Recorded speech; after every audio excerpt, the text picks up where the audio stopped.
কি করছো মানে? আমার বোনের ইজ্জত নষ্ট করতে চেয়েছিলে না?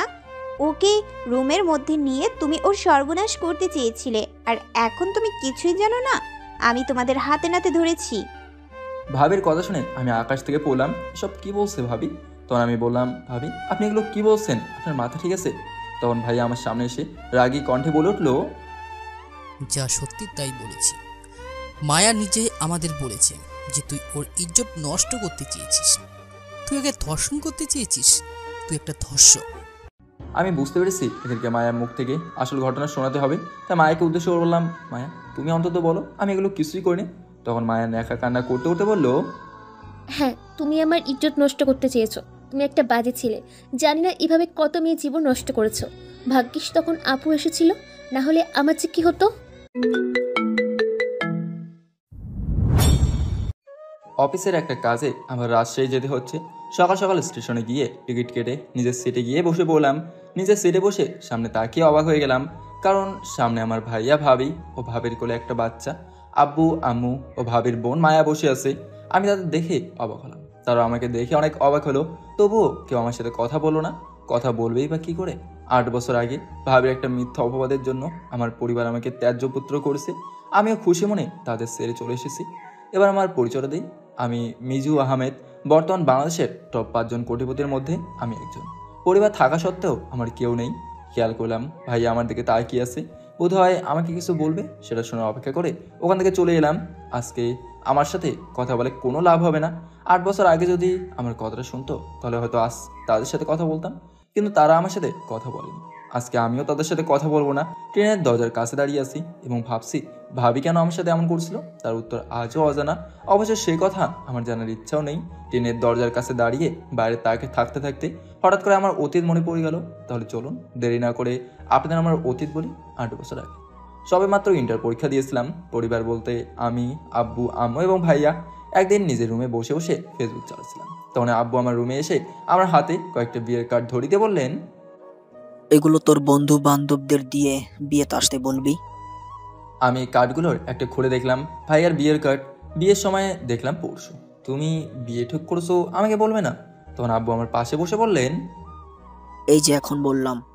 আচ্ছা, তুই কি তোর ভাইয়ের বিয়েতে থাকবি না? আমি কার্ডগুলো টেবিলের উপর রেখে বললাম, আমাকে কি কখনো দেখছো কারো বিয়েতে থাকতে? আমার এইসব ভালো লাগে না, যার জন্য থাকি না। তখন আব্বু বললেন, ঠিক আছে, তুই যেহেতু থাকবি না, এতে তো আমার কিছু করার নেই। তাহলে কোথায় যাবি এবার? আমি বললাম ভাবছি কক্সবাজার যাব। আব্বু বলল, ঠিক আছে। আব্বু আর কিছু বললেন না, সে তার মতো চলে গেলেন। পরের দিন ভাইয়ের বিয়ের কার্ডগুলো আমার বোনদের দিয়ে রাতে বাসে করে রওনা দিলাম কক্সবাজারের উদ্দেশ্যে। 5 দিন থেকে আবার রাতের বাসে বাসায় উদ্দেশ্যে রওনা দিলাম। সকাল 9টার দিকে বাস থেকে নামলাম। তারপর একটা রিক্সা নিয়ে বাসের সামনে এসে কলিং বেল বাজালাম। এখন কেউ একজন এসে দরজা খুলল। মেয়েটাকে প্রথম নজর দেখেই আমি হা হয়ে গেছি, একদম পরীর মতো দেখতে। আমি সেদিকে খেয়াল করলাম না, নিজের রুমে চলে গেলাম। মেয়েটি আমার ভাবিও হতে পারে, বলা যায় না। আমি এখনও ভাবির কোনো ছবি দেখিনি। রুমে এসে ফ্রেশ হলাম, তারপর ঘুমিয়ে গেলাম। ঘুম ভাঙলো রাতে, তাই ফ্রেশ হয়ে নিলাম। ঘরের দিকে তাকিয়ে দেখি ডিনার করার টাইম হয়ে গেছে। তাই নিচে ডাইনিং টেবিলে গিয়ে দেখলাম সবাই বসে আছে। আমি তাদের সাথে বসলাম। তবে আজকে এই ডাইনিংয়ে 2 জন অচেনা মেয়ে বসে আছে। বুঝতে পারলাম একজন আমার ভাবি হবে, তবে আরেকজনকে সেটা বুঝতে পারলাম না। চেয়ারে বসেছিলাম, তখন ভাইয়া মেয়েগুলোর ভেতর থেকে একজন দেখিয়ে বলল, মেজু এটা তোর ভাবি। আমি ভাবির দিকে তাকিয়ে মিষ্টি একটা হাসি দিয়ে বললাম, ভাবি ভালো আছেন? ভাবি আমার দিকে বিরক্তিকর একটা ভাব নিয়ে বলল, ভালো আছি। আমি বুঝে গেলাম ভাবি আমার সাথে কথা বলতে চায় না, তাই আমি আর কিছু বললাম না। তারপর ভাই আরেকটা মেয়ের সাথে আমার পরিচয় করে দিল। মানে সকালে যে দরজা খুলেছিল সে হলো আমার ভাবির বোন, নাম মায়া। মায়া আমার সাথে ভালোভাবে কথা বললো, কিন্তু ভাবি কেন জানো আমার সাথে কথা বললো না। আমিও তার সাথে কথা বলতে যাইনি। মায়ের সাথে কিছুক্ষণ গল্প করে নিজের রুমে গিয়ে ঘুমিয়ে গেলাম। পরের দিন বিকেলবেলা বাসার ছাদে গিয়ে দেখি মায়া এবং ভাবি দাঁড়িয়ে আছে। আমাকে ছাদে দেখা মাত্রই সে মায়াকে নিয়ে নিচে চলে গেল। আমি বুঝতে পারছি না সে আমার সাথে এমন ব্যবহার করছে কেন। অবশ্য তারা চলে যাওয়াতে আমার ভালো হয়েছে। একা একা ছাদের উপর দাঁড়িয়েছিলাম, তখন মায়া আমার পাশে এসে দাঁড়িয়ে বলল, কি করছেন? আমি মায়ের দিকে না তাকিয়ে বললাম, কিছু না, এমনি দাঁড়িয়ে আছি।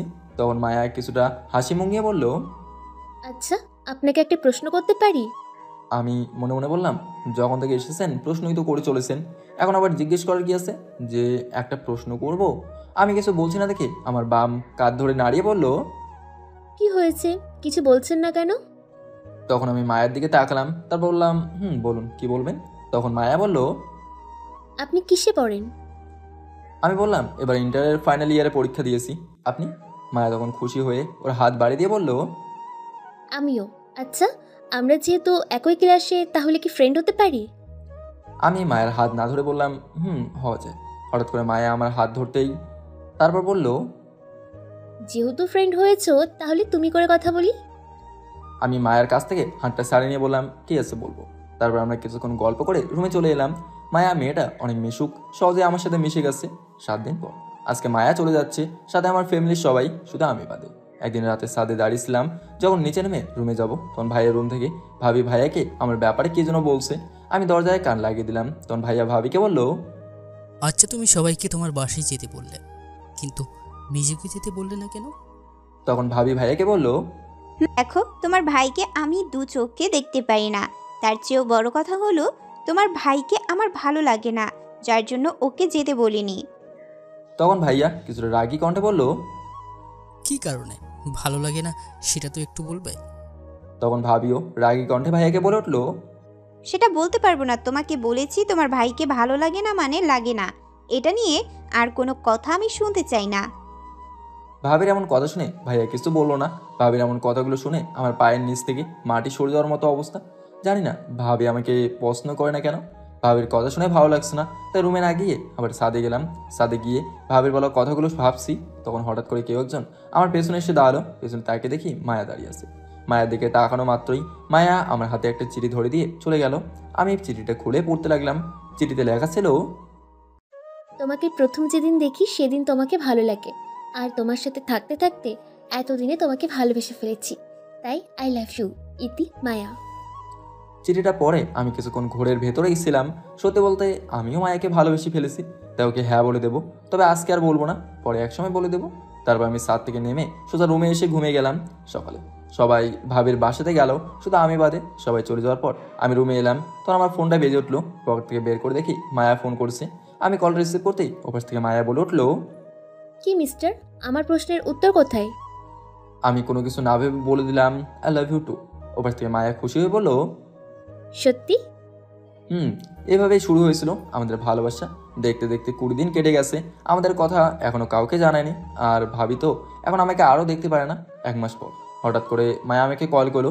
আমি কলটা রিসিভ করলাম, তখন উপাস থেকে মায়া বলল, কালকে আমি তোমাদের বাসায় আসবো। তখন আমি বললাম, ঠিক আছে এসব কোনো সমস্যা নেই। তারপর আরও কিছু কথা বলে কলটা রেখে দিলাম। পরের দিন সকালে ছাদে বসেছিলাম, এমন সময় কেউ একজন আমার পাশে এসে বসে আমার হাত ধরলো। আমি তার দিকে তাকিয়ে দেখি মায়া। তাই আমি বললাম, তুমি কখন এসেছো? তখন মায়া কিছুটা মিষ্টি কণ্ঠ নিয়ে বলল, এই মাত্র এসেছি, এসেই তোমাকে খোঁজা শুরু করে দিয়েছি। অনেকক্ষণ খোঁজার পর তোমাকে ছাদে পেলাম।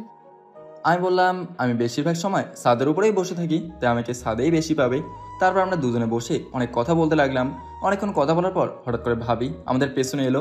ভাবির আসার সময় আমি খেয়াল করেছিলাম, ভাবি পেছনে দাঁড়িয়ে রাগী কণ্ঠে বলে উঠলো, এখানে হচ্ছে কি? এবং মায়া, তুই ওর সাথে কি করছিস?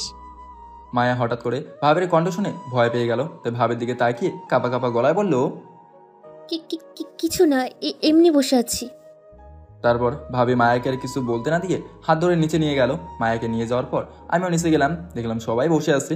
আমি আব্বুর কাছে যেতেই আব্বু কোনো কথা না বলে আমাকে মারতে লাগলো।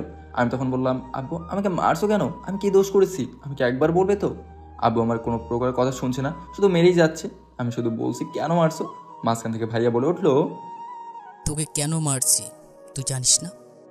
এই বলে ভাইয়া আমাকে মারতে লাগলো। প্রচণ্ড মারার কারণে আমার শরীর অনেক জায়গা দিয়ে রক্ত বের হতে লাগলো। ব্যথার কারণে আমি মেঝেতে শুয়ে পড়লাম। তখন আব্বু রাগী কণ্ঠে বলতে লাগলো, তোকে আমার ছেলে বলতেও ঘৃণা হয়, তুই এই কাজ করবি আমি আগে জানতাম না। আমি শরীরের ব্যথা নিয়ে বললাম, আমি কি করেছি অন্তত সেটা একটু বলো। তখন হঠাৎ করে ভাবি নাকে কান্না গলা নিয়ে বলে উঠলো, কি করছো মানে? আমার বোনের ইজ্জত নষ্ট করতে চেয়েছিলে না? ওকে রুমের মধ্যে নিয়ে তুমি ওর সর্বনাশ করতে চেয়েছিলে, আর এখন তুমি কিছুই জানো না।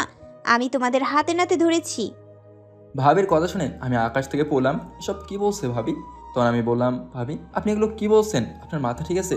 তখন ভাই আমার সামনে এসে রাগী কণ্ঠে বলে উঠলো, যা সত্যি তাই বলেছি। মায়া নিজে আমাদের বলেছে যে তুই ওর ইজ্জত নষ্ট করতে চেয়েছিস, তুই ওকে ধর্ষণ করতে চেয়েছিস, তুই একটা ধর্ষক। আমি বুঝতে পেরেছি এদেরকে মায়ার মুখ থেকে আসল ঘটনা শোনাতে হবে। তাই মায়াকে উদ্দেশ্য করে বললাম, মায়া তুমি অন্তত বলো, আমি এগুলো কিছুই করিনি। তখন মায়া নেকা কান্না করতে করতে বলল, হ্যাঁ, তুমি আমার ইজ্জত নষ্ট করতে চেয়েছো। তুমি একটা বাজে ছিলে। জানি না এভাবে কত মেয়ে জীবন নষ্ট করেছো। ভাগ্যিস তখন আপু এসেছিল, না হলে আমার যে কি হতো। বাকিটা বলার আগে মায়া প্রচুর কান্না করতে লাগলো। আমি বুঝে গেলাম ভাবি মায়াকেও নিজের দলে করে নিয়েছে। এসব ভাবছি তখন আব্বু বলে উঠলো, আমি এখনই তোকে ত্যায্য পুত্র করব। আজকে থেকে আমার একটা ছেলে। আমি কিছুই বললাম না। আমি জানি এটা ভাবির সাজানো নাটক, যেটাতে মায়াও ছিল, কিন্তু কেন আমার সাথে এমন নাটক করলো সেটা বুঝতে পারলাম না। তখন আমি আব্বুকে বললাম, তুমি এটা করো না প্লিজ। ভাই আমার সামনে একটা কাগজ দিয়ে বলল, চুপ করে থাক তুই, এই নে, এটাতে সাইন করে দে। তখন আমি আবার আব্বুকে বললাম, আব্বু প্লিজ আমার কথাটা শোনো। তখন আব্বু রাগী কণ্ঠে বলল, চুপচাপ সাইন করে দে, না হলে আমাদের মরা মুখ দেখবি।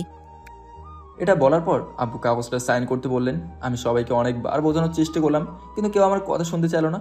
বুঝতে পারলাম সবাই ভাবির নাটকে সত্যই মনে করেছে। যেখানে আমার উপর কারো বিশ্বাস নেই, সেখানে আমার থেকে লাভ হবে না। তাই কাগজটা হাতে নিয়ে সাইন করে দিলাম।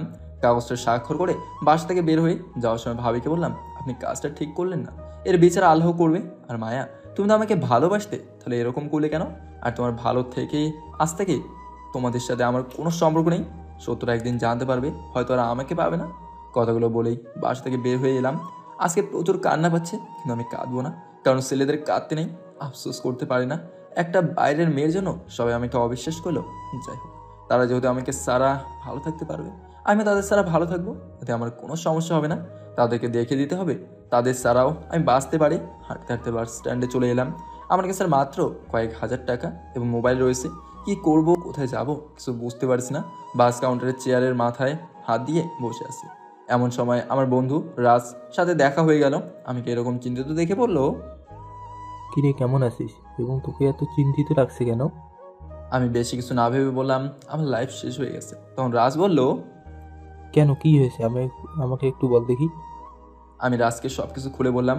রাজ আমার ঘটনা শুনে অনেক দুঃখ প্রকাশ করে বলল, আচ্ছা তাহলে এখন আমার সাথে চল। তখন আমি অবাক হয়ে বললাম, তোর সাথে কোথায় যাব? তখন রাজ বলল, কোথায় আবার, আমার সাথে ঢাকায় চল, সেখানে আমার সাথে ম্যাচে থাকবি। তখন আমি আবার বললাম, কিন্তু ম্যাচ ভাড়া আমি দিব কোথা থেকে? তখন রাজ আমার কাঁধে হাত রেখে বলল, আমার সাথে ফ্রিল্যান্স করবি, তাহলেই তোর চলে যাবে। আমি অনেকক্ষণ ভাবলাম রাজ ঠিক কথাই বলছে। তাই আমি বললাম, ঠিক আছে তাহলে চল। তারপর আমি রাজের সাথে ঢাকা চলে আসি। তারপর ওর সাথে ম্যাচে উঠে ফ্রিল্যান্স করে নিজের পড়াশোনা চালিয়ে নিলাম। প্রথম প্রথম কষ্ট হলেও পরে সব কিছু ঠিক করে নিয়েছি। আস্তে আস্তে সপ্তাহ গেল, মাস গেল, তারপর কয়েক বছর কেটে গেল। আমার পড়ালেখা শেষ পেলাম। পড়াশোনায় ভালো হওয়ার কারণে একটি কোম্পানিতে এমডি হিসেবে চাকরি পেলাম। চাকরি করেই 8টা ফ্ল্যাট কিনেছি। তার ভেতরে একটাতে আমি থাকি, বাকিগুলো ভাড়া দেওয়া থাকে। আস্তে আস্তে নিজেই বিজনেস শুরু করি। তারপর ব্যাংক থেকে মোটা অঙ্কের একটা লোন নিয়ে কোম্পানির পিছনে কাজে লাগাই। প্রায় 3 বছর পর আজ আমি সফল বিজনেসম্যান। দেশের টপ 5 জন বিজনেসম্যান ও 5 জন ধনী লোকের মধ্যে আমি একজন। টাকা পয়সা গাড়ি বাড়ির কোনো অভাব নেই। একটা কোম্পানি থেকে এখন 7টা কোম্পানি বানিয়েছি। নিজেকে আরও বড় পদে দেখতে চাই। যাকে সব কথা, সেদিনের পর থেকে মায়া নামটা আমার জীবন থেকে মুছে ফেলেছি। কারোর জন্য আফসোস করি না। এই ছিল আমার অতীতের ঘটনা। এবার চলুন বর্তমানে ফিরে যাক। বর্তমান এতক্ষণ ঘটনাগুলো ট্রেনের দরজার কাছে দাঁড়িয়ে থেকেই বলছিলাম। ঘটনাগুলো বলতে বলতে অন্য একটা গ্রহে হারিয়ে গিয়েছিলাম। তখন একজন চাচা এসে বলল, বাবা একটু সাইডটা দাও, আমি সামনে নেমে যাব। চাচার কথায় ভাবনা থেকে ফিরে এলাম। অনেকক্ষণ ধরে দরজার কাছে দাঁড়িয়েছিলাম, তাই আমার পা ব্যথা করছে। এখন নিজের সিটে ফিরে যাব, তাই নিজের সিটের দিকে পা বাড়ালাম। সিটে গিয়ে বসতেই ওনারা সবাই আমার দিকে কেমন করে যেন তাকালো। আমি সেদিকে কোনো প্রকার ভ্রুক্ষেপ না করে মোবাইল টিপতে লাগলাম। হঠাৎ করে ভাইয়া আমাকে বলে উঠলো, ভাই কেমন আছিস এবং কোথায় ছিলে এত বছর? ভাইয়ার কণ্ঠ শুনে আমি রাগী কণ্ঠে বললাম, আপনি আমাকে কোন সূত্রে ভাই বলছেন? আমি কারো ভাই না, আমার কেউ নেই, আমি এতিম। এটা আপনি জানেন না? এমন কণ্ঠ এবং কথা শুনে ভাই আমাকে আর কিছু বললো না। সন্ধ্যার দিকে ট্রেন আমার গন্তব্যস্থানে এসে থামলো। আমি আমার মতো ট্রেন থেকে নেমে গেলাম।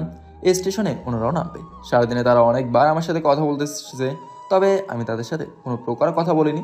স্টেশন থেকে বাইরে এসে গাড়িতে উঠলাম। আমার লোকেরা আমার জন্য গাড়ি নিয়ে দাঁড়িয়েছিল। গাড়িতে উঠে দীর্ঘ একটা নিঃশ্বাস ফেলে মনে মনে বললাম, আজকে আমারও এমন একটা হাসি খুশি পরিবার থাকতো। তবে সবার ভাগ্য সেটা হয় না। স্যার আমরা চলে এসেছি। গাড়ির জানালা দিয়ে বাইরে তাকিয়ে পরিবারের কথাগুলো নিয়ে ভাবছিলাম। এমন সময় ড্রাইভারের কথাটা বলে উঠলো। আমি চারিদিকে তাকিয়ে দেখি বাসার সামনে চলে এসেছি। তাই গাড়ি থেকে নেমে ড্রাইভারের থেকে দরজার চাবি নিলাম। এখানে থাকার জন্য নিজের টাকা দিয়ে একটা 10 তলা ফ্ল্যাট বাসা বানিয়েছি। পুরোটাই এসি লাগানো। আমি এইমাত্র সেই বাসাতেই উঠলাম। চাবি দিয়ে দরজা খুলে বাসা ঢুকলাম। বাসাটা চারিদিকে তাকিয়ে দেখলাম অনেক বড় বাসা। যাই হোক, সারা বাসা ঘুরে দেখলাম না। ব্যাগটা রেখে ওয়াশরুমে চলে গেলাম ফ্রেশ হতে।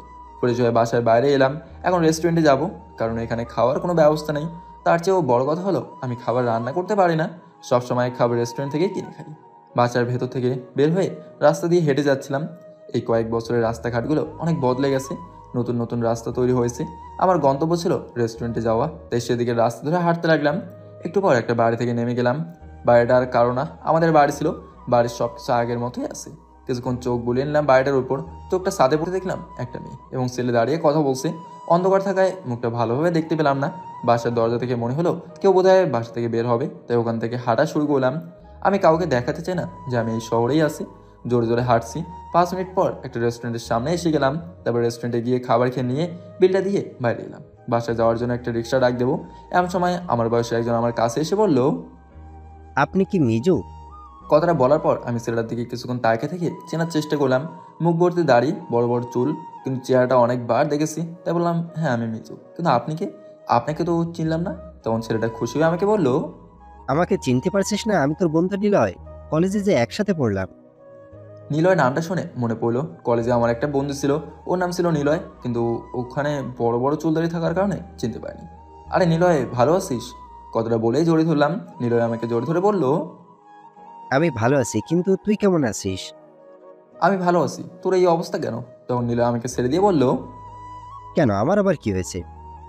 আমি নিলয়ের চুলে হাত দিয়ে বললাম, এই যে এত বড় বড় চুল দাড়ি, এগুলো তুই কেন করছিস? নিলয় আমার হাতটা ওর চুল থেকে সরিয়ে নিয়ে বলল, এসব বাদ দে, ইচ্ছে করে এইসব রেখে দিয়েছি। তার আগে তুই বল, এত বছর কোথায় ছিলি? এত বছর ঢাকায় ছিলাম, তুই বর্তমানে কোথায় আছিস? আমি এখন এই শহরে থাকি, একটা প্রাইভেট কোম্পানিতে চাকরি করছি। তুই কি করিস? আমিও একটা কোম্পানিতে প্রাইভেট জব করছি। একটা জরুরি মিটিংয়ে এখানে এসেছি। মিথ্যা বললাম। ও আচ্ছা, তুই হঠাৎ করে এখান থেকে চলে গেছিলি কেন? তোর বাসার কাউকে বললে বলতো, আমরা জানি না। কি হয়েছিল? তখন আমি নিলয়ের কাঁধে হাত রেখে ওর সাথে হাঁটতে হাঁটতে বললাম, সেটা অনেক বড় ঘটনা, পরে এক সময় না হয় তোকে বলবো।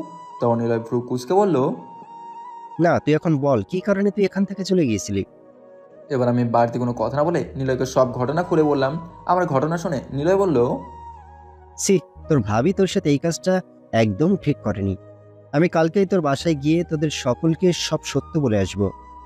সাথে সাথে নিলয়কে বাধা দিয়ে বললাম, আমার জীবন থাকতে তুই কখনো এইসব কথা তাদের বলবি না। নিলয় কিছুটা অবাক হয়ে বলল, কিন্তু কেন? তাদেরকে এখন বলে কোনো লাভ হবে না। তাদের ছাড়াই আমি চলতে শিখে গেছি, নিজের পায়ে নিজে দাঁড়িয়েছি। এখন আমার তাদের দরকার নেই। তুই সবকিছু ভেবে বলছিস তো? কোনোদিন তো তাদের ক্ষমা করতে হবে, তুই কি করবি না? এবার আমি কিছুটা বিরক্তিকর ভাব নিয়ে বললাম, আমার কাছে তাদের জন্য কোনো ক্ষমা নেই। তাদেরকে তাদের মতো থাকতে দে, আমাকে আমার মতো। তুই মাঝখানে এসে সমস্যার সৃষ্টি করবি না প্লিজ। নিলয় আমার কথাগুলো বুঝতে পেরে যাওয়ার কারণে বলল, আমি বুঝতে পেরেছি, এই বিষয়ে আর কথা বলবো না, কেমন? এই বিষয়ে কথা না বললে আমি সবচেয়ে বেশি খুশি হব। ঠিক আছে, বাদ দে। এখন কোথায় থাকছিস এবং কয়দিন থাকবি এখানে? এখন এখানে থাকছি এবং অফিসের কাজ শেষ হলে আমি চলে যাব। তাহলে চল আমার বাসায় যাওয়া যাক। না, এখন আর কারো বাসায় যাব না। বাসায় গিয়ে ঘুমাবো। অনেকটা রাস্তা হেঁটে এসেছি, তাই ভালো লাগছে না। ও, তাহলে এখন বাসায় চলে যাবি নাকি? হ্যাঁ, এখন বাসায় যাব। তুই কোথায় যাবি? আমিও বাসাতেই যাব। তাহলে চল যাওয়া যাক। তারপর আমি এবং নিলয় একসাথে হাঁটতে লাগলাম। নিলয়ের বাসা আমার বাসার পাশেই, তাই আমার সাথে যাচ্ছে। দুজনে নানা বিষয়ে গল্প করতে করতে যাচ্ছিলাম। হঠাৎ করে ভাইয়ের সাথে দেখা। ভাইও আমাকে দেখে বোধ হয় কিছুটা অবাক হলো, তবে কথা বলতে এলো না। আমিও নিজে থেকে কথা বলতে গেলাম না, কারণ তাদের কারোর সাথে আমার কথা বলার ইচ্ছে নেই। ভাইয়ের মুখ দেখে বুঝতে পেরেছিলাম সে আমাকে কিছু বলতে চায়, কিন্তু কি ভেবে যেন সেটা বললো না। ভাইয়া চলে যাওয়ার পর নিলয় আমাকে বলে উঠলো, তোর ভাইয়ার সাথে কথা বললি না? তোকে তো বললাম ওদের কারোর সাথে আমি কথা বলতে চাই না, তাহলে কেন এই কথা বারবার বলছিস? তোর ভাইকেও দেখে মনে হলো তোকে যেন কি বলতে চেয়েছিল, কিন্তু বলেনি। বাদ দে ওদের কথা। তারপর আমরা দুজনে কথা বলতে বলতে আমরা বাসায় চলে এলাম। তাই নিলয়কে বিদায় দিয়ে আমি বাসার ভেতরে গিয়ে ফ্রেশ হয়ে ঘুমিয়ে গেলাম। আজকে শরীর অনেক ক্লান্ত, তাই বেশি রাত জাগলাম না। পরের দিন সকালে ঘুম থেকে উঠে ফ্রেশ হয়ে গাড়ি নিয়ে অফিসের উদ্দেশ্যে বের হলাম। অফিসে যাওয়ার পথে একটা রেস্টুরেন্টে গাড়ি থামিয়ে নাস্তা করে অফিসে চলে গেলাম। অফিসে আসার সময় পিয়ন এসে আমাকে ইন্টারভিউ রুমে নিয়ে গেল। সেখানে অনেকেই বসেছিল, আমি গিয়ে ওখানে বসলাম।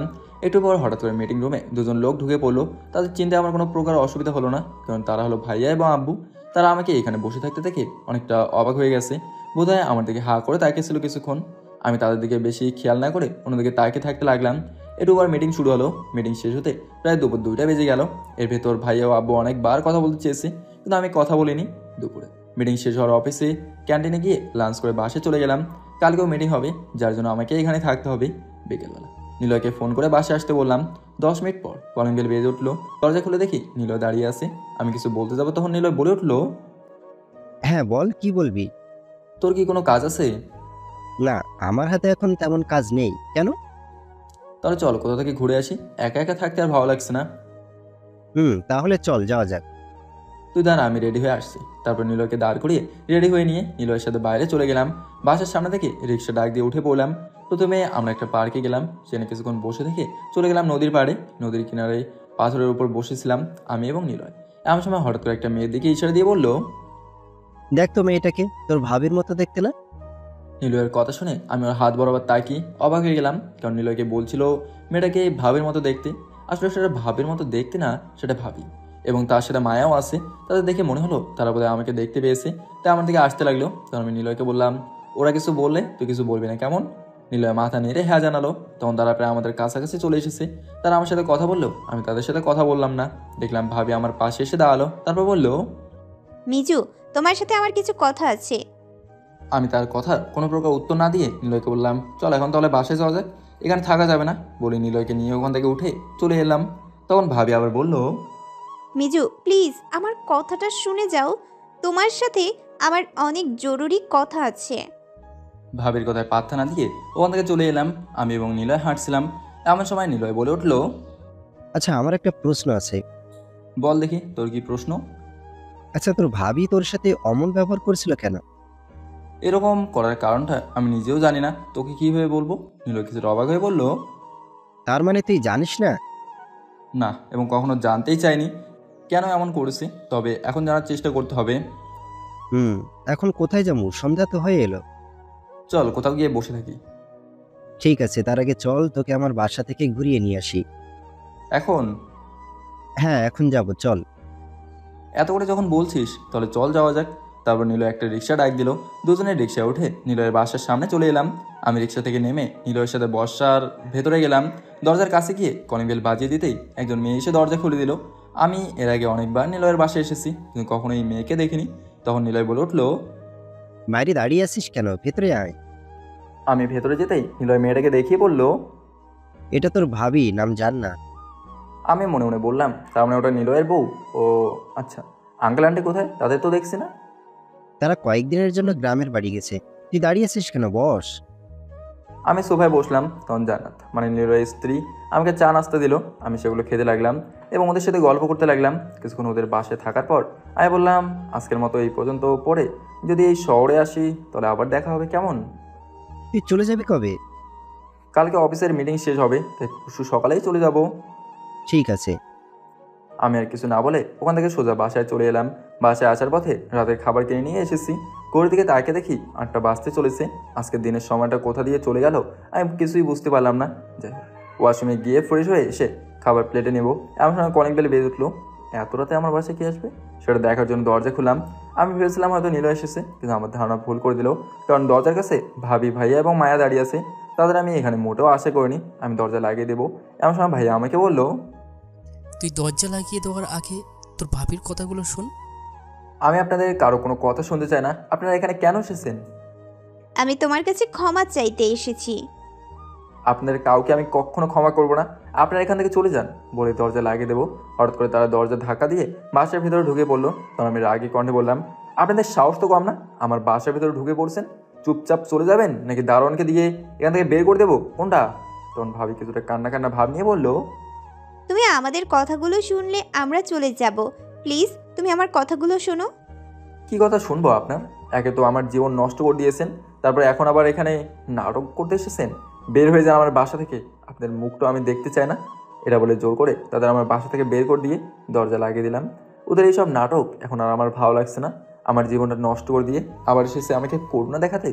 দরজার উপাস থেকে অনেকক্ষণ ডাকাডাকি করলো, কিন্তু আমি তাদের ডাকে সাড়া দিলাম না। টিভি দেখতে দেখতে ডিনার করে নিয়ে ঘুমিয়ে গেলাম। কারণ সকালে আমার অফিস আছে। সকালবেলা ঘুম থেকে উঠে ফ্রেশ হয়ে অফিসে যাওয়ার জন্য দরজা খুললাম। দেখি দরজার সামনে ভাবি বসে আছে। আমাকে দেখা মাত্রই আমাকে বলে উঠলো, মিজু তোমার সাথে আমার কথা আছে।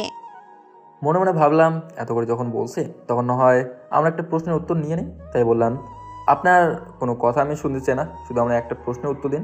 আপনি আমার সাথে সেদিন ওই কাজ করছিলেন কেন এবং আমাকে সহ্য করতে পারতেন না কেন? তুমি যা বলবে আমি সেইটার উত্তর দিতে রাজি, তুমি শুধু আমার কথাটা আগে শোনো। তখন আমি কিছুটা রাগে কণ্ঠ নিয়ে বললাম, আমার প্রশ্নের উত্তর দিন আগে, তারপর আপনার কথা শুনবো। তখন ভাবি কান্না করতে করতে বললো, আসলে তোমার সাথে অমন ব্যবহার করেছিলাম তার কারণ তুমি মায়াকে ভালোবাসতে দেখে।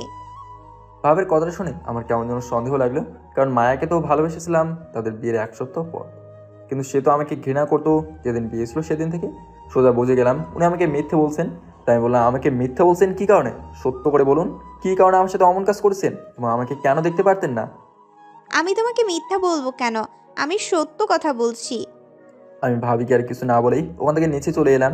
আমার পেছনে পেছনে ভাবিও এলেন, তবে আমি কিছু বললাম না। উনি যে আমাকে মিথ্যা বলেছে সেটা পুরোপুরি ক্লিয়ার, ভালোভাবে বুঝে গেছি উনি আসল সত্যটা বলবে না, আমার মায়ের কাছ থেকেই জানতে হবে, কারণ এইসব ব্যাপার মায়া নিশ্চয়ই জানবে।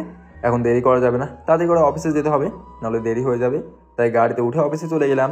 অফিসে এসে মিটিংয়ে গিয়ে বসলাম। আজকেও দুপুর 2টা পর্যন্ত মিটিং চললো, তবে আজকে আব্বু এবং ভাইয়া আসেনি। মিটিং শেষ করে ক্যান্টিনে গিয়ে খাবার খেয়ে বাসায় চলে এলাম। কালকে ঢাকায় ফিরে যাব, তবে তার আগেই আমাকে মায়ের সাথে দেখা করতে হবে। কিন্তু সেটা করবো কীভাবে? আমার কাছে তো মায়ের ফোন নাম্বার নেই, ওর আগে যে নাম্বারটা ছিল সেটাও ডিলিট করে দিয়েছি। বিছানায় শুয়ে শুয়ে এইসব ভাবছিলাম, এমন সময় কলিং বেল বেজে উঠলো। আমি উঠে গিয়ে দরজা খুলে দেখি নীলা দাঁড়িয়ে আছে। আমি ওকে বাসার ভেতরে আসতে বললাম। আমার চিন্তিত মুখ দেখে নীলা বলল, তোকে এত চিন্তিত মনে হচ্ছে কেন? একটা কথা ভাবছি। কি কথা সেটা একটু আমাকে বল। মায়ের সাথে দেখা করতে হবে, বুঝেছিস? কেন মায়ের সাথে দেখা করবি কেন? আসল সত্যটা জানার জন্য মায়ের সাথে কথা বলা দরকার আমার।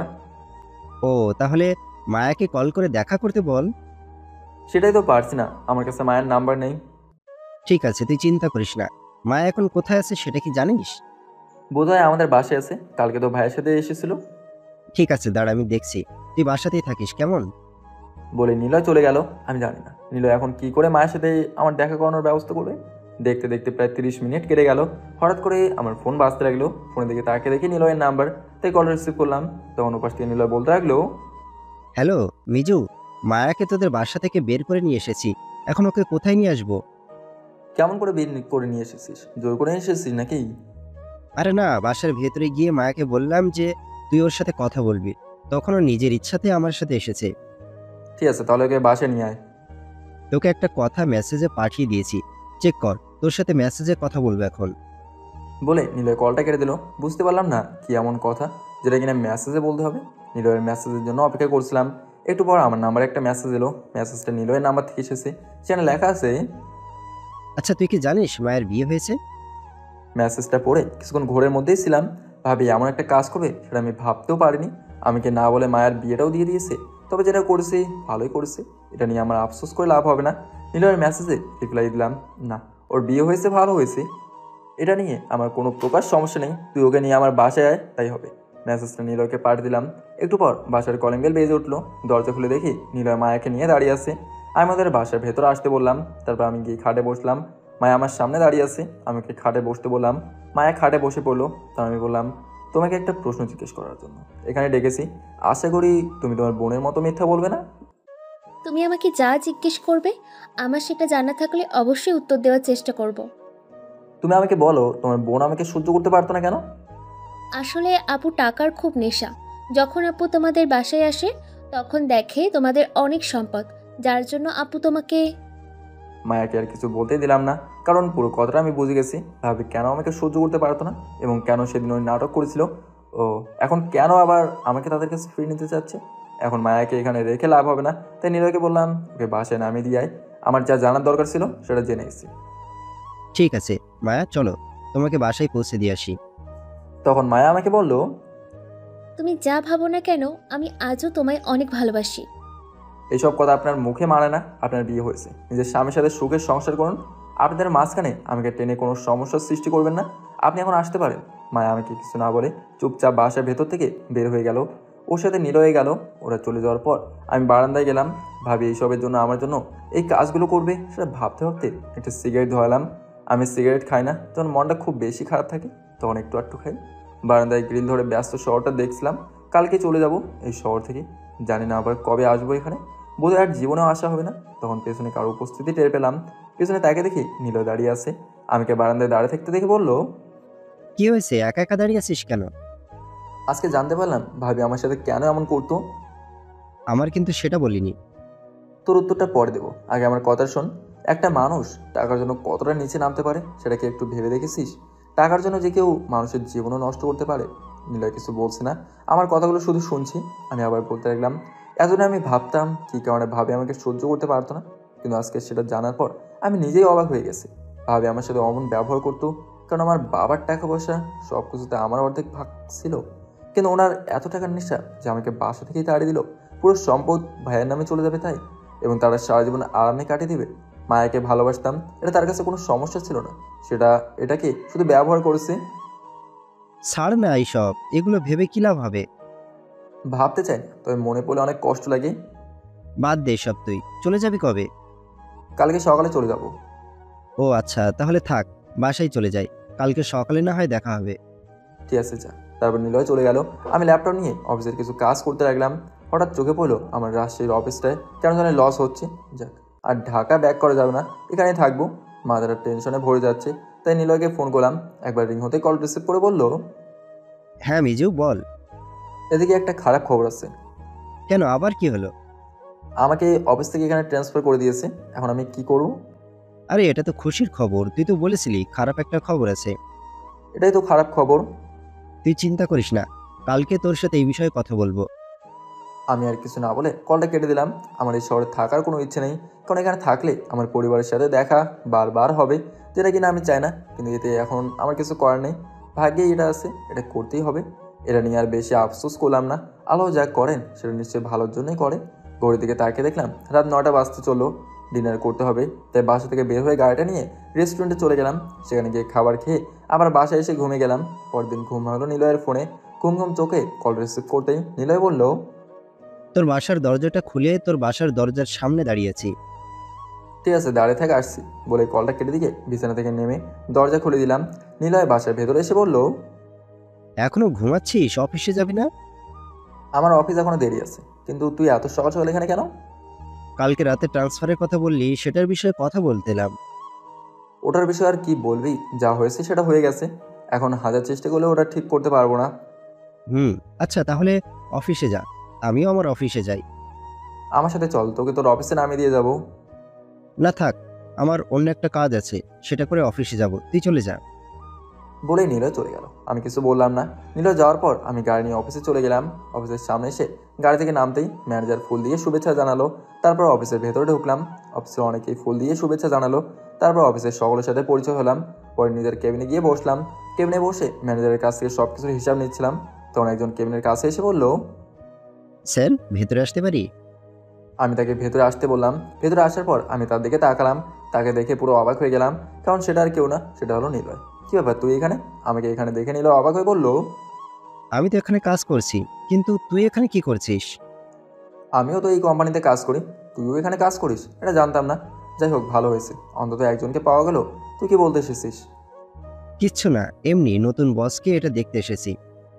ও আচ্ছা। হুম। তারপর নিলয় কেবিন থেকে চলে গেল। ম্যানেজার আমাকে কাজ বুঝিয়ে দিয়ে চলে গেল। তারপর আমি কাজ করতে লাগলাম। সারাদিন অফিসে কাজ করে বিকেলবেলা অফিস থেকে বের হলাম। আজকে বাসে যেতে ইচ্ছে করলো না। তারপর নিলয় কেবিন থেকে চলে গেল।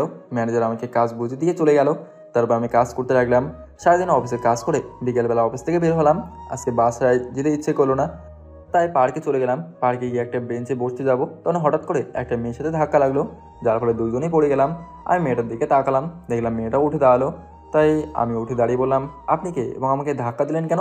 তখন মেয়েটি কয়েকবার পিছনে তাকিয়ে ভয়ে ভয়ে বলল, আসলে আমাকে কয়েকটা ছেলে ডিস্টার্ব করছিল, ওদের থেকে পিছু ছাড়াতে গিয়ে আপনার সাথে ধাক্কা লেগে গেছে। ছেলেগুলো কোথায় আছে আমাকে একটু বলুন তো। মেয়েটা চারপাশে একবার চোখ বলে নিয়ে বলল, ওদেরকে দেখতে পাচ্ছি না, বোধহয় এখান থেকে চলে গেছে। আচ্ছা আপনি এখানে এসেছিলেন কেন? এমনি একটু ঘুরতে এসেছিলাম, বাসায় ভালো লাগছিল না তাই। ও, বলে আমি বেঞ্চে বসে বললাম।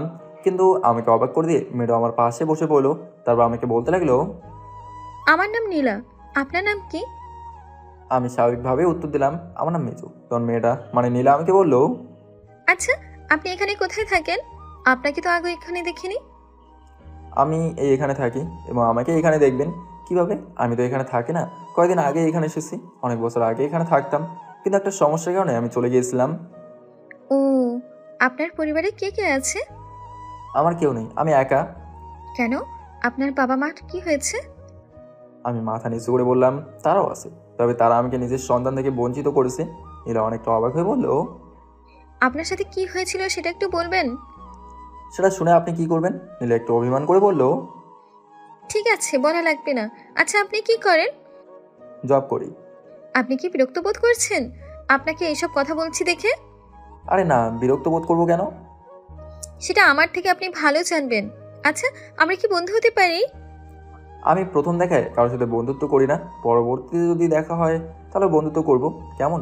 নীলা হাসতে হাসতে বলল, আপনি যেন কেমন, কোনো কিছুতেই আগ্রহ নেই। আমি যে আপনার সাথে কথা বলছি, আপনি আমাকে কোনো গুরুত্বই দিচ্ছেন না। আমি বসা থেকে উঠে দাঁড়িয়ে বললাম, আচ্ছা তাহলে থাকেন, আমাকে বাসায় যেতে হবে, আপনার সাথে কথা বলে ভালো লাগলো। নীলাও বসা থেকে উঠে দাঁড়াতে দাঁড়াতে বলল, আচ্ছা, আপনার নাম্বারটা দেওয়া যাবে? বলছিলাম না প্রথম দেখায় কাউকে কোনো কিছু দেওয়া যায় না। তাহলে আবার কবে দেখা হবে? যেদিন নিয়তি চাইবে সেদিন দেখা হবে। বলে ওখান থেকে গাড়ি নিয়ে বাসায় চলে এলাম। বাসায় এসে ফ্রেশ হয়ে বাইরে নীলকে কল দিলাম। রিং হওয়ার কিছুক্ষণ পর নীল কলটা ধরলো, তখন আমি বললাম, কোথায় আছিস? আসি চৌরাস্তায় বসে, তুই কোথায়? ঠিক আছে তুই থাক, আমি আসছি বলে কলটা কেটে দিয়ে হাঁটতে লাগলাম। করে দিকে তাকে দেখলাম সন্ধ্যা 7টা বাজে, হেঁটে হেঁটে চৌরাস্তার দিকে যাচ্ছিলাম। হঠাৎ করে কেউ একজন পেছন থেকে আমার হাতটা ধরলো। আমি পেছনে তাকে দেখি ভাইয়া আব্বু আম্মু দাঁড়িয়ে আছে। আজ অনেকদিন পর আবার তাদের দেখলাম, তবে কিছু বললাম না। তখন ভাইয়া বলতে লাগলো, আব্বু তোকে কিছু বলবে? কি বলবেন সেটা একটু তাড়াতাড়ি বলুন, আমার হাতে সময় নেই। তখন আব্বু বললো, তুই আমাদের সাথে বাসায় ফিরে চল। এইভাবে আর কতদিন থাকবি? যতদিন বেঁচে থাকবো ততদিন আমি এভাবেই থাকবো। আপনাদের ওই বাসায় যাওয়ার আমার কোনো ইচ্ছে নেই, এবং আপনারা প্লিজ আমার সাথে কথা বলতে আসবেন না। দেখ, আমরা ভুল করেছি, সেটা মানছি। আমরা এখনো সত্যটা জানি না। আমাদের বিশ্বাস তুই এমন কিছু করিসনি, তাই তোকে বাসায় নিয়ে যেতে এসেছি। আমি রেগে গিয়ে বললাম, যেহেতু আসল সত্যটা জানেন না তাহলে আমাকে বাসায় নিয়ে যাওয়ার চিন্তা করছেন কিভাবে? আমি বলছি আমি কখনো আপনাদের বাসায় যাব না, এরপর থেকে আমার সাথে কথা বলতে আসবেন না প্লিজ। এটা বলে ওখান থেকে হাঁটা শুরু করলাম। আমার এমন রাগীভাবে কথা বলা দেখে রাস্তায় অনেকেই আমাদের দিকে তাকিয়েছিল, কিন্তু আমি সেদিকে পাত্তা না দিয়ে চলে এলাম। তারা এখন বুঝতে পারবে কষ্ট কাকে বলবে। এখন সত্যটা জানে না, তাই এমন অবস্থা। যখন পুরো ঘটনা জানবে তখন তো তাদের পাওয়া যাবে না। পেছনে তাকে দেখলাম তারা এখন ওখানে দাঁড়িয়ে আছে, তাই সেদিকে বেশি মনোযোগ না দিয়ে চৌরাস্তায় গিয়ে নীলয়কে কল দিয়ে জিজ্ঞেস করলাম, কোথায় আসিস? নীলা আমাকে ঠিকানা বললো। আমি ওই জায়গা মতো চলে গেলাম। নীল একটা ফুলের দোকানে কি যেন কথা বলছে। ফুলের দোকানে কিসের জন্য এসেছে সেটা জানার জন্য বললাম, তুই এখানে কিসের জন্য এসেছিস? কালকে আমাদের প্রথম বিবাহ বার্ষিকী, তাই বাসায় ছোটখাটো একটা পার্টি রেখেছি, তাই ফুল নিচ্ছি, বাসা সাজাবো। ও কাল শুক্রবার আছে, বিকেলের দিকে চলে আসিস, কেমন? ঠিক আছে, আসার চেষ্টা করবো। চেষ্টা করলে হবে না, তোকে আসতেই হবে। এখন চল, অনেক কিছু কেনাকাটা করা লাগবে, সেগুলো কিনে নিয়ে আসি। তারপর নীলয়ের সাথে গেলাম কেনাকাটা করতে। নীলয় অনেক কিছুই কিনলো। কেনাকাটা শেষ করে দুজনে রিক্সা উঠে বাসার দিকে যেতে লাগলাম।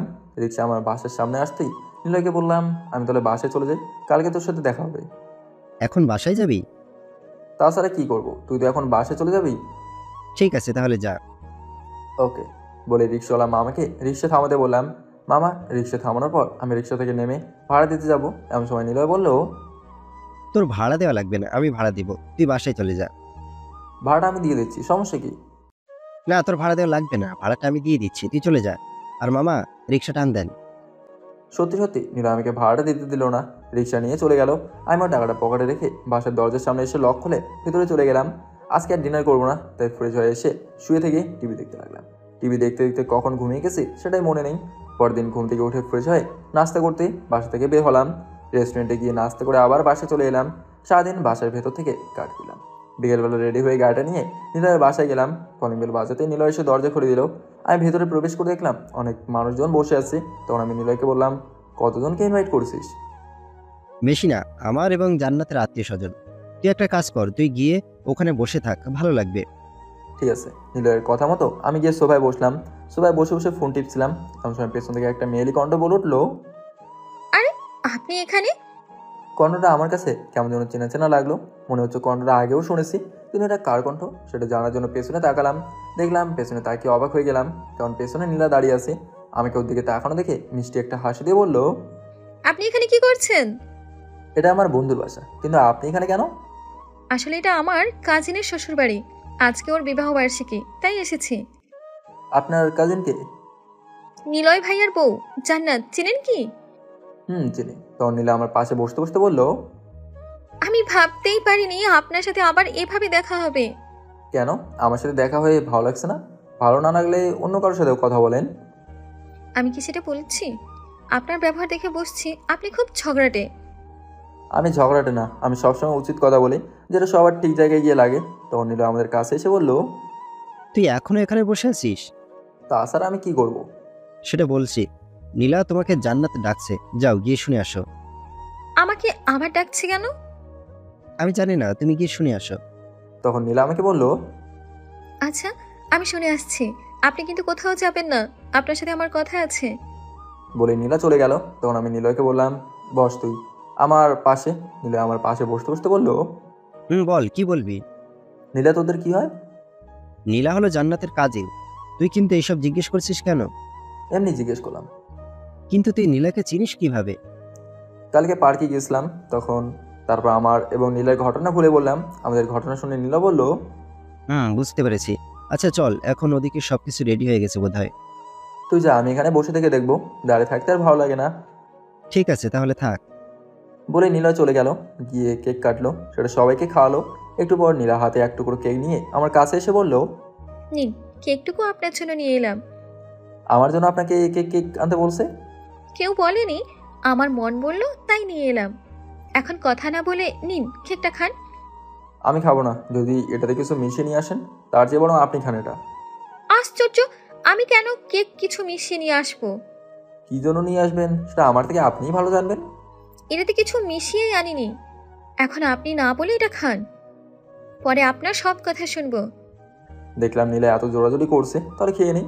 তাই কেকটা হাতে নিয়ে খেয়ে নিলাম। তখন নীলা আবার বলল, আচ্ছা, এখন কি আমরা বন্ধু হতে পারি?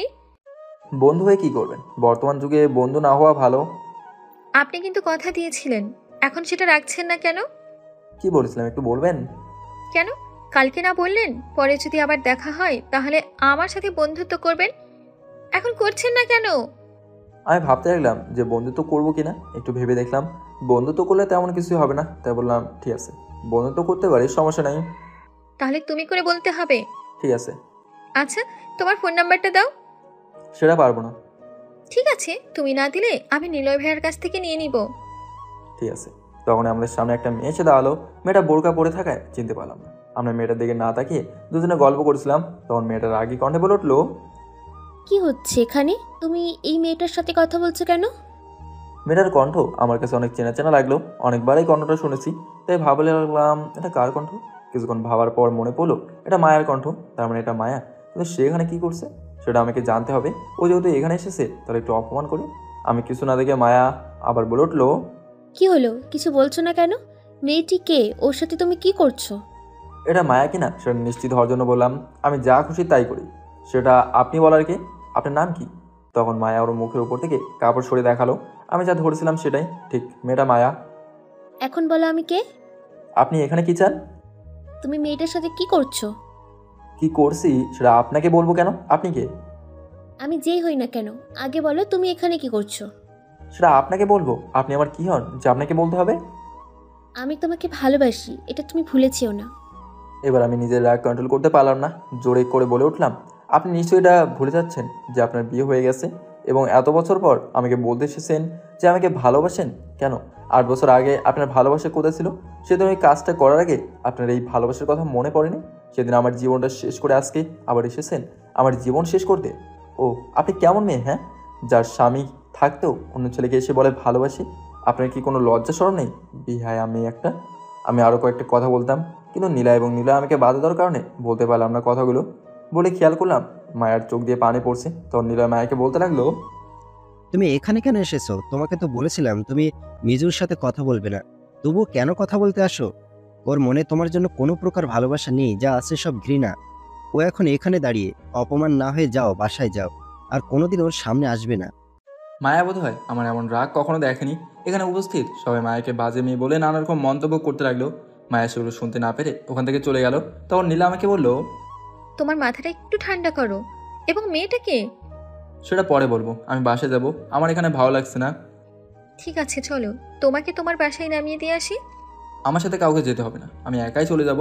ও নিলয় থাক, কালকে অফিসে দেখা হবে বলে নিলয়ের বাসা থেকে বের হয়ে গাড়ি নিয়ে বাসায় চলে এলাম। মায়া এসে আমার সুন্দর মেজাজটাকে একদম নষ্ট করে দিল। বাসায় যাওয়ার পথে খাবার কিনে নিয়ে গেলাম। বাসায় এসে খাবার খেয়ে ঘুমিয়ে গেলাম। পরের দিন সকালে ঘুম ভাঙলো একটা অচেনা নাম্বারের কলে।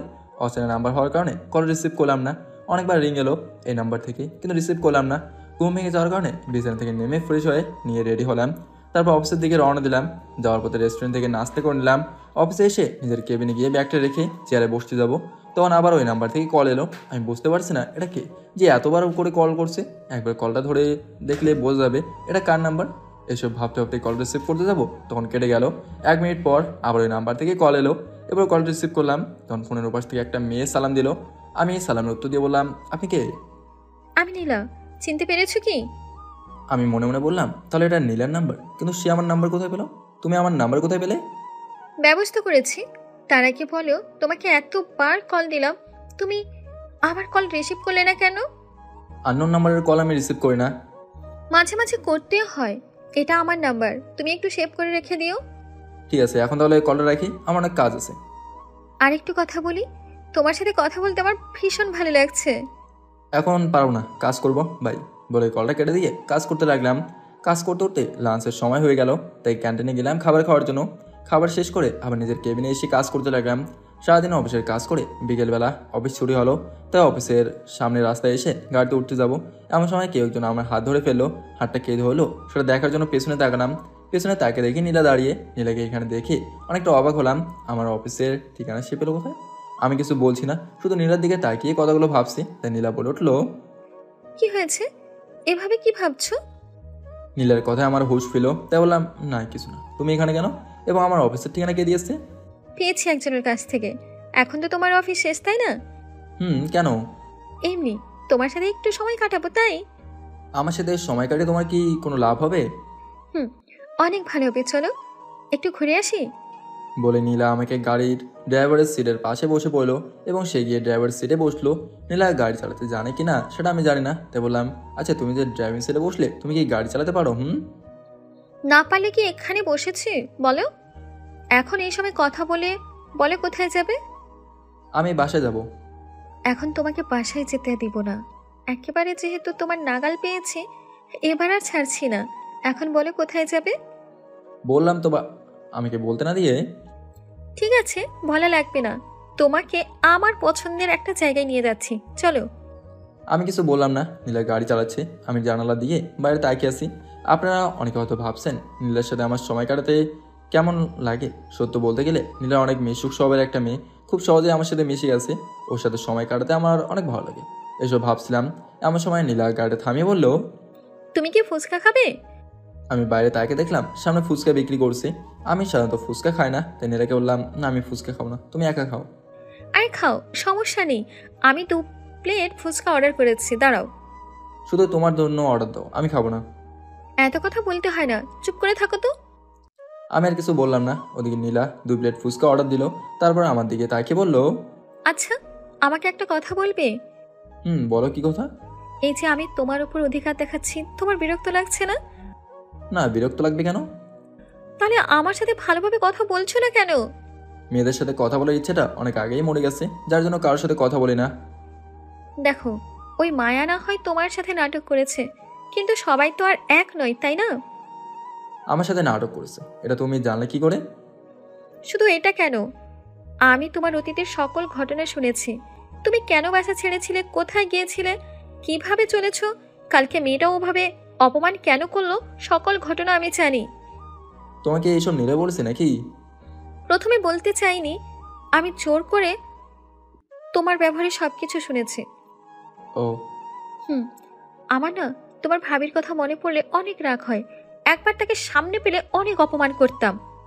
আমি সবকিছু আল্লাহর উপর ছেড়ে দিয়েছি, তাকে শাস্তি আল্লাহ নিশ্চয়ই দেবেন। আমার কথা বলতে বলতে ফুচকা চলে এলো। 2 প্লেট ফুচকা হওয়ার কারণে নীলা একটা নিল এবং আরেকটা আমার হাতে ধরে দিয়ে বলতে লাগলো, তোমাকে একটা কথা বলি, সত্যি বলবে কেমন? বলো। তোমার কি কোনো গার্লফ্রেন্ড আছে? না, সেদিনের পর থেকে আর কারোর সাথে রিলেশনে যায়নি। তাহলে তো ভালোই। তোমার কেমন মেয়ে পছন্দ সেটা একটু বলবে? আমার এমন মেয়ে পছন্দ যে কখনো আমাকে ঠকাবে না, সবসময় আমার পাশে থাকবে, আমার যত্ন নেবে, সবসময় আমাকে নিয়ে ব্যস্ত থাকবে এবং দিনদার হতে হবে। নীলা আমার কথাগুলো শুনে কিছুটা আমার দিকে তাকিয়ে থাকলো, তারপর আমাকে বললো, তোমার পছন্দ অনেক ভালো, আমারও না একদম তোমার মতো ছেলে পছন্দ, এটা কি জানো? তুমি না বললে জানতে পারতাম না। বুঝতে পেরেছি। এখন কথা না বলে ফুচকা খাও। তারপর আমি কিছু না বলে ফুচকা খেতে লাগলাম। খেতে খেতে হঠাৎ করে নীলা আমাকে বলে উঠলো, তোমার হাতে আমাকে একটা ফুচকা খাইয়ে দাও না। মেয়েটা হঠাৎ এই কথা বললো কেন সেটা বুঝতে পারলাম না। আমাকে চুপ থাকতে দেখে নীলা আবার বলল, কি হলো, দাও। তোমাকে আমি খাই দেবো কেন? তোমার হাত কি হয়েছে? আমার হাতে খেতে ভালো লাগলো না, তাই তোমার হাতে খাবো। চুপচাপ নিজের হাত দিয়ে খাও, আমার খাবার দিকে নজর দিও না। দাও না। নীলাকে খাইয়ে দেওয়ার ইচ্ছে আমার ছিল না, কিন্তু বারবার জোর করার কারণে একটা ফুচকা নীলার মুখের ভেতর দেওয়ার পর নীলা ওর প্লেট থেকে একটা ফুচকা তুলে আমার মুখের সামনে তুলে বলল, নাও এবার এটা খাও। আমি খাবো। আর কিছু বলার আগেই নীলার হাতে ফুচকা আমার মুখের ভেতর ঢুকে দিল। তারপর বলল, আগে খাও, তারপর বাকি কথাটা বলো। ফুচকা খেয়ে নিয়ে নীলাকে বলে উঠলাম, এখন বাসা চলো তো, আমার ভালো লাগছে না। ঠিক আছে। আমি কিছু না বলে ফুচকার বিলটা দিতে যাব, তখন নীলা বলল সে নাকি বিল দিয়ে দিয়েছে, তোমার এখন দেওয়া লাগবে না। আমিও নীলাকে আর কিছু বলিনি। নীলা গাড়ি চালাচ্ছে, আমি জানালা দিয়ে বাইরে তাকিয়ে আছি। হঠাৎ করে নীলা গাড়ি একটা বাসের সামনে দাঁড় করালো, তারপর গাড়ি থেকে নেমে আমার পাশে এসে বলল, এটা হলো আমার বাসা। খুব সুন্দর। শুধু কি বাসাটাই সুন্দর, আমি সুন্দর না? তুমি অনেক সুন্দর, তাহলে এখন আমি যাই। বলে ড্রাইভিং সিটে বসলাম। তখন নীলা বলল, চলে যাবে কেন? আমার বাসায় ঢুকবে না? এখন সময় নেই, পরে না হয় এক সময় আসবো। এখন তাহলে কেমন, আসি, যাই। কথাটা বলেই গাড়ি চালু করে ওখান থেকে বাসার দিকে যাচ্ছিলাম। আমার বাসায় একটু আগে একটা মোড় আছে, সেখান থেকে গাড়ি নিয়ে যাওয়ার সময় দেখলাম অনেক লোকজন দাঁড়িয়ে আছে। তখন একটা অ্যাম্বুলেন্স এলো, এসে একজন মহিলাকে অ্যাম্বুলেন্সে তুলতে লাগলো। যে আহত হয়েছে তার মুখটা দেখে আমি শিহরিত হয়ে গেলাম, কারণ তিনি আর কেউ না, তিনি ছিলেন ভাবি।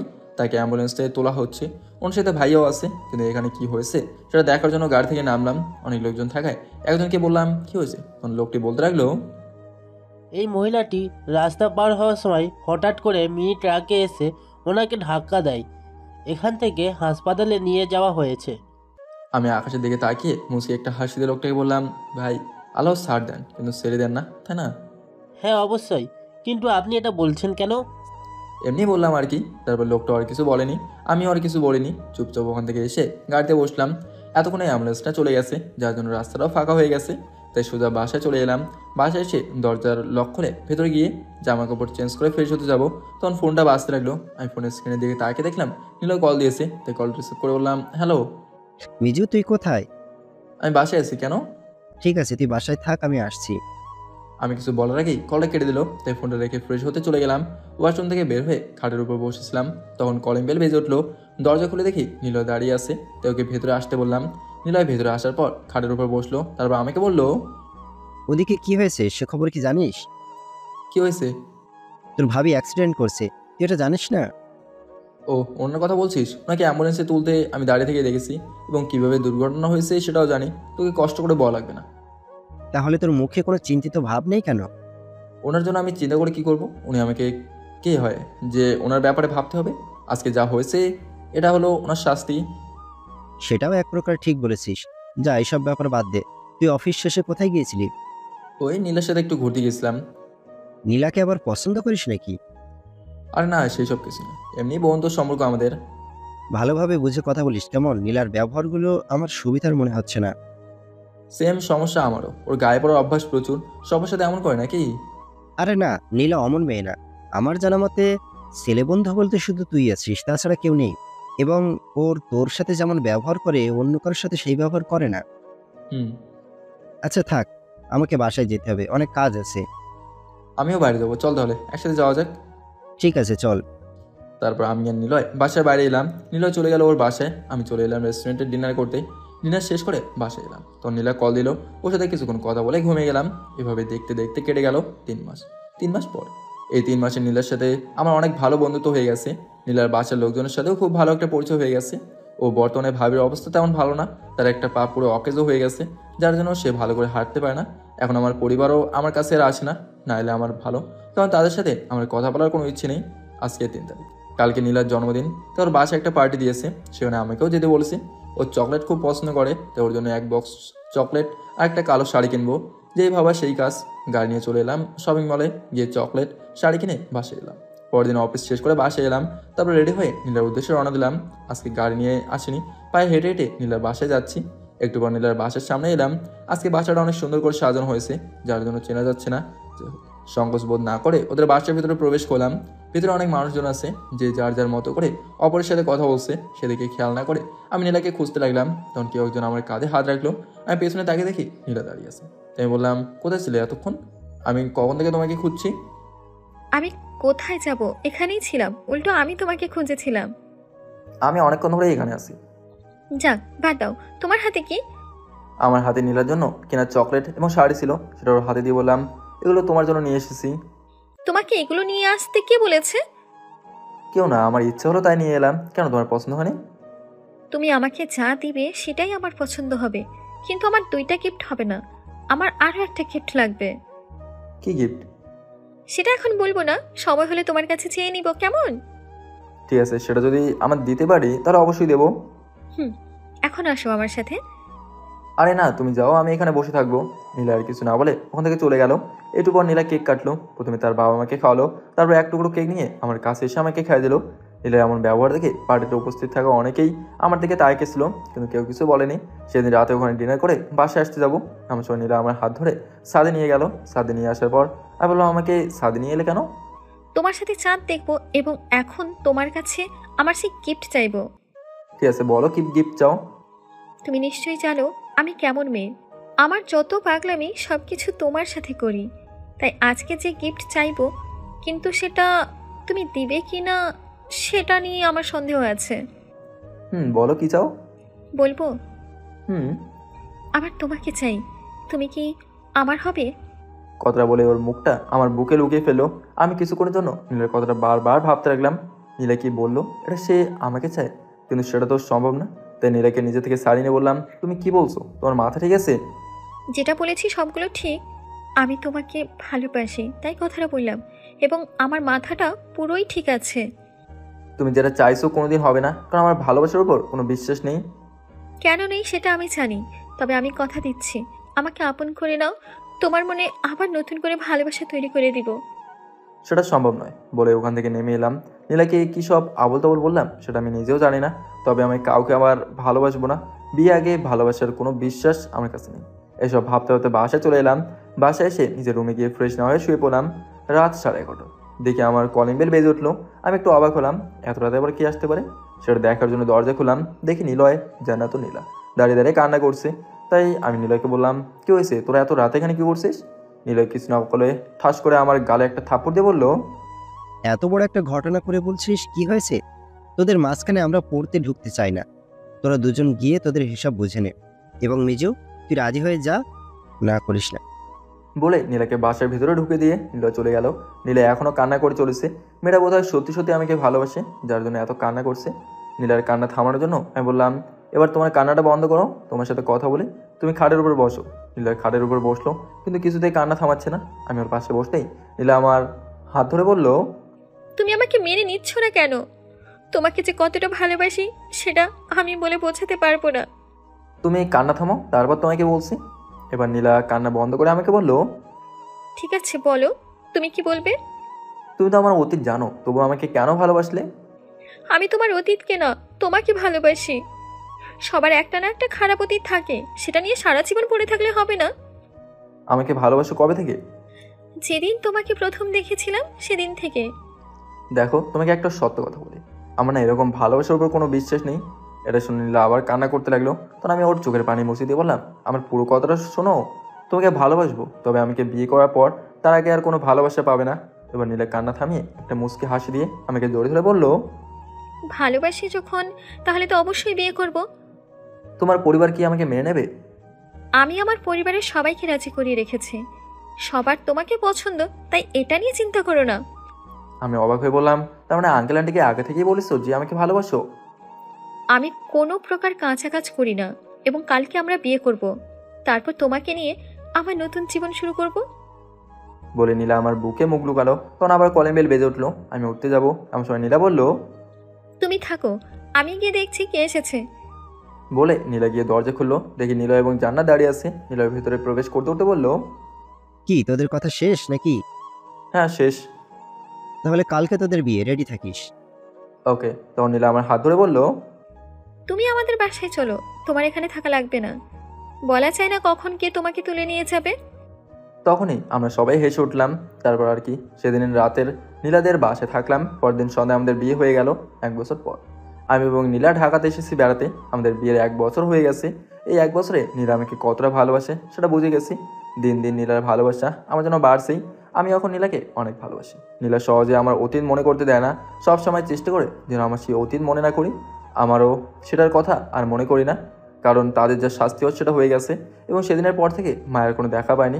একবার শুনেছিলাম সে নাকি এই দেশের বাইরে চলে গেছে। ওর হাজবেন্ড ওর সাথে সন্ধ্যায় ছাদের ওপর দাঁড়িয়ে আপনাদের কথাগুলো বলছিলাম। তখন নীলা আমার পাশে এসে দাঁড়িয়ে হাঁটা ধরলো। আমি নীলা হাতটা ধরলাম এবং সারা জীবন এভাবেই ধরে রাখতে চাই। 1 সপ্তাহ পর ঢাকা থেকে রাজশাহী এলাম। গাড়িটা বাসার সামনে রাস্তায় থামাতে দেখলাম ভাইয়া বাসার সামনে রাস্তা দিয়ে ঘোরাঘুরি করছে। আমি সেদিকে খেয়াল না করে নীলাকে নিয়ে বাসার ভেতরে গেলাম। ব্যাগটা রেখে ওয়াশরুমে গিয়ে ফ্রেশ হয়ে বারান্দায় গেলাম। সেখান থেকে ব্যস্ত শহরটাকে দেখছিলাম। হঠাৎ দূরে তাকে দেখলাম ভাইয়া দাঁড়িয়ে আমার দিকে তাকিয়ে আছে। বোধহয় কিছু বলতে এসেছে, কিন্তু সেটা সাহস করে বলতে পারছে না। আমিও নিজে থেকে কিছু বলতে যাবো না। সন্ধ্যা থেকে বাসা থেকে বের হলাম বন্ধু বান্ধবদের সাথে দেখা করার জন্য। ওদের সাথে দেখা করে আড্ডা দিতে দিতে রাত 9টা বেজে গেল। তাই সবাইকে বিদায় দিয়ে বাসার দিকে রওনা দিলাম। বাসা অনেক কাছাকাছি চলে এসেছি। আর একটু হলে বাসা পেয়ে যাব। এমন সময় পেছন থেকে কেউ একজন আমার হাত ধরে ফেললো। হাতটা কে ধরলো সেটা দেখার জন্য আমি পেছনে তাকালাম। দেখি ভাই আমার হাতটা ধরে আছে। আমি হাতটা ছাড়িয়ে নিলে বললাম, আপনি আমার হাত ধরেছেন কি জন্য? তোর সাথে আমার কথা আছে। তুই এতদিন কোথায় ছিলি? তোকে তো দেখতে পেলাম না এতদিন। আমি কোথায় ছিলাম সেটা আপনার না জানলেও চলবে। তার আগে আপনি বলুন কি বলবেন। এইভাবে আর কতদিন রাগ করে থাকবি? চল না ভাই আমার সাথে, নীলাকে নিয়ে বাসায় চল। সরি, আপনি ভাই কাকে বলছেন? আমি কারো ভাই না। দেখ, এভাবে অভিমান করে থাকিস না প্লিজ। তুই আমার সাথে বাসায় চল। তোর ভাবি আব্বু আমাকে সব কিছু সত্যিই বলে দিয়েছে। বলেছে ভালো করছে। এখন আমি কি করবো? এতে আমার কিছু করার নেই। তুই এইভাবে বলিস না। আমি ওনাদের কথা দিয়েছি তোকে আবার ফিরিয়ে নিয়ে আসবো। সেটা হবে না, ভালো থাকবেন বলে ওখান থেকে হাঁটা শুরু করলাম। বাসায় আসার সময় ভাইয়া অনেকবার আমার সাথে কথা বলতে চেয়েছিল, কিন্তু আমি একটা কথা বলিনি। বাসায় এসে কলিং বেল বাজাতে নিলে নীলা দরজা খুলে দিল। আমি বাসায় প্রবেশ করে ফ্রেশ হয়ে নিয়ে খাটের উপর বসে টিভি দেখছিলাম। তখন নীলা এসে আমার পাশে বসে আমার হাতটা জোরে ধরে বলল, তোমাকে একটা কথা বলার আছে। বলো, কি বলবে? ভাইয়াকে দেখলাম আমাদের বাসার আশেপাশ দিয়ে ঘোরাঘুরি করতে। কি কারণে এসেছিল? নীলার এমন কথা শুনে অবাক হয়ে গেলাম। কারণ নীলাকে কখনো আমার পরিবারের কারো ছবি দেখায়নি বা তাদের কারোর সাথে পরিচয় করে দেয়নি। তাহলে ভাইয়াকে চিনল কীভাবে সেটা জানার জন্য বললাম, তুমি ওনাকে কীভাবে চেনো? তোমাকে তো কখনো ওদের কারোর ছবি দেখায়নি। আরে তুমি না দেখালে কি হবে? এই দুনিয়াতে ছবি দেখানোর লোক কম আছে নাকি? তারপরেও বলো, কার কাছ থেকে তুমি ছবিটা দেখেছো? জান্নাত আপুর কাছ থেকে। কিন্তু তোমার জান্নাত আপু ওনাদের ছবি কোথায় পেলো? নিলয় ভাইয়া এনে দিয়েছিল, সেখান থেকে দেখেছিলাম। এখন ওইসব বাদ দাও, তার আগে আমার প্রশ্নের উত্তর দাও। ঠিক আছে, প্রশ্নটা বলো। ওই যে তোমার ভাইয়া এখান দিয়ে ঘোরাঘুরি করছে কেন? আমাকে তাদের বাসায় নিয়ে যেতে চায় তাই। ও, তুমি চাইলে যেতে পারো, সমস্যা নেই। এভাবে কতদিন থাকবে? আমি যখন ওই বাসা ছেড়েছিলাম তখন বলেছিলাম বেঁচে থাকতে এই বাসায় যাব না। তাতে সমস্যা কি? তোমার বাবা মাকে এই বাসায় নিয়ে আসবে। আমি কিছু বললাম না, চুপ করে থাকলাম। তখন নীলা আবার বললো, কি হয়েছে? এভাবে চুপচাপ আছো কেন? এমনি। আচ্ছা থাকো, আমি খাবার নিয়ে আসছি। বলে নীলা খাবার আনতে চলে গেল। একটু পর নীলা খাবার নিয়ে এলো। তারপর আমরা দুজনে খাবার খেয়ে ঘুমিয়ে গেলাম। পরের দিন সকালে ঘুম থেকে উঠে নাস্তা করে অফিসে চলে গেলাম। কয়েকদিন অফিসে না আসার কারণে অনেক কাজ পড়ে আছে। সবাই ভালোভাবে কাজ করছে না। সারাদিন কাজ করে বিকেলে বাসায় এলাম। বাসার দরজার সামনে এসে কলমেল বাজিয়ে নিচে দেখলাম 4 জোড়া জুতা নতুন। তার মানে কেউ আমার বাসায় এসেছে। এতক্ষণ নীলা দরজা খুলে দিয়েছে।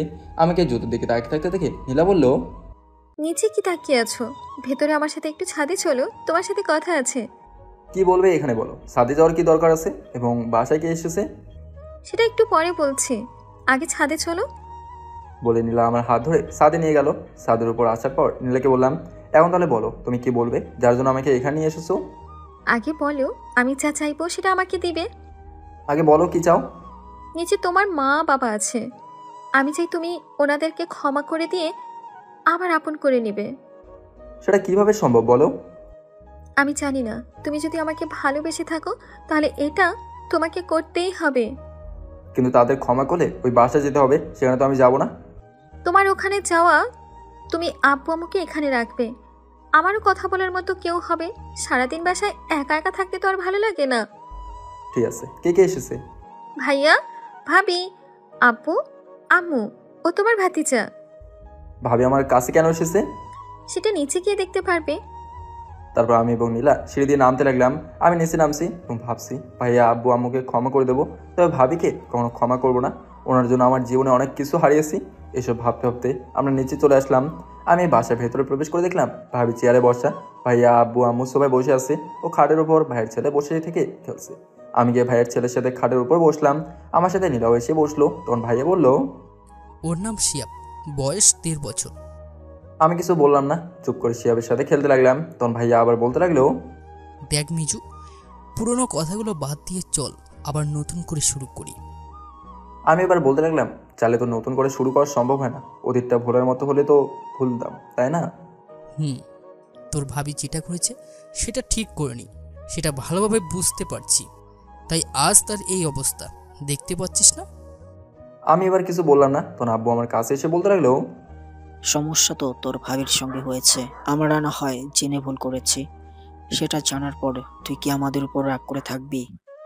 আমি নীলার দিকে তাকলাম। নীলাও ইশারায় আমাকে ক্ষমা করতে বলছে ওদের।